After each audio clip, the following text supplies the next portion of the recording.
ಸುಮಾರು ನೀವು ಯಾರು ಹುಟ್ಟೇ ಇರಲಿಲ್ಲ ಅಂತ ಕಾಣುತ್ತೆ. ಜಂಗಲ್ ಹನುಮಂತಯ್ಯನವರು ಮುಖ್ಯಮಂತ್ರಿ ಆಗಿದ್ದಾಗ ಮದ್ರಾಸ್ನಲ್ಲಿತ್ತು ಇದು ಬಳ್ಳಾರಿ. ಮದ್ರಾಸ್ನಿಂದ ಬಿಡುಗಡೆ ಮಾಡಿಕೊಳ್ಳೋದಕ್ಕೆ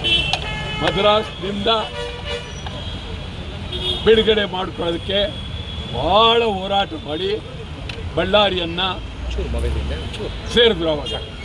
ಆಗ ಬಳ್ಳಾರಿ ಸೇರಿ 10 ಜಿಲ್ಲೆ ಆಯಿತು.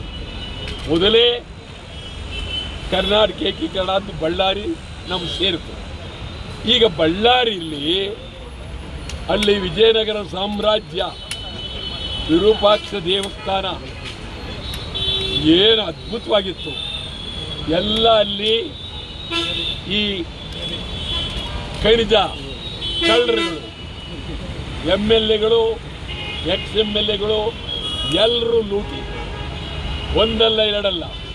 ಇದಲ್ಲದೆ ಜಿಂಡಾಲ್ ಕಂಪನಿಯವರಿಗೆ 10,000 ಎಕರೆ ಪ್ರದೇಶವನ್ನು ಕೊಟ್ಟಿದ್ದಾರೆ.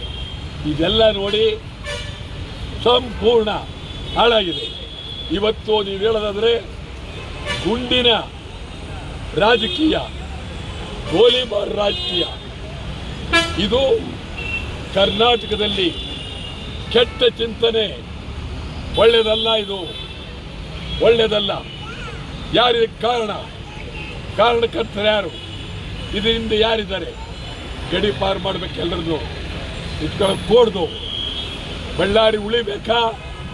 ಇವ್ರು ಗಡಿ ಪಾರು ಆಗಬೇಕು.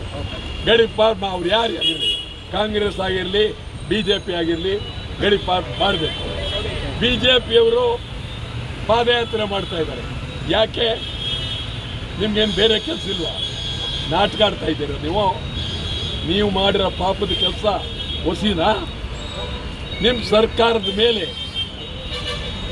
ಹಿಂದೆ ನ್ಯಾಯಾಲಯ 8,000 ಕೋಟಿ ಲೂಟಿ ಮಾಡಿದ್ದೀರಿ ಅಂತ ಹೇಳಿ ಹಿಂದಿನ ಮುಖ್ಯಮಂತ್ರಿ ಒಬ್ಬರು ಜೈಲಿಗೆ ಹೋಗಿ. ಯಾವಾಗ? ಬಳ್ಳಾರಿ ವಿಚಾರದಲ್ಲಿ BJPಯವರು ಮಾತನಾಡೋದಕ್ಕೆ ಯಾವ ಅಧಿಕಾರವೂ ಇಲ್ಲ. ಸಿದ್ದರಾಮಯ್ಯನವರೇ, ಪ್ರಾಮಾಣಿಕವಾಗಿ ನೀವು ತೀರ್ಮಾನ ತಗೊಳ್ಳೋದಾದರೆ ಯಾರ್ಯಾರು ಅಲ್ಲಿ ಕಾಂಗ್ರೆಸ್ ಇರ್ಬೋದು, BJP ಇರ್ಬೋದು, ಯಾರ್ಯಾರು ಈ ಗೂಂಡಾಗಳಿದ್ದಾರೆ ಎಲ್ಲರನ್ನೂ ಗಡಿಪಾರು ಮಾಡಬೇಕು. ಮತ್ತು ನೀವು ನಮ್ಮ ಪಕ್ಷ ಅಂಥೇಳಿ ಅದನ್ನು ಗಂಭೀರವಾಗಿ ಯಾರ್ಯಾರನ್ನು ಅರೆಸ್ಟ್ ಮಾಡಿದ್ದೀರಿ. MLA ಯಾಕೆ ಮಾಡಲಿಲ್ಲ? ಮಾಜಿ ಇನ್ನೊಬ್ಬ MLA ಇವ್ರನ್ನೆಲ್ಲ ಮಾಡಬೇಕು. ನಾನು ಜನಾರ್ದನ್ ರೆಡ್ಡಿನೂ ಮಾಡಬೇಕು, ಭರತ್ ರೆಡ್ಡಿನೂ ಮಾಡಬೇಕು, ಇವರೆಲ್ಲ ಮಾಡಬೇಕಾಗುತ್ತೆ. ಇದು ಭಾಳ ಗಂಭೀರವಾಗಿ ಇರ್ತಕ್ಕಂಥದ್ದು.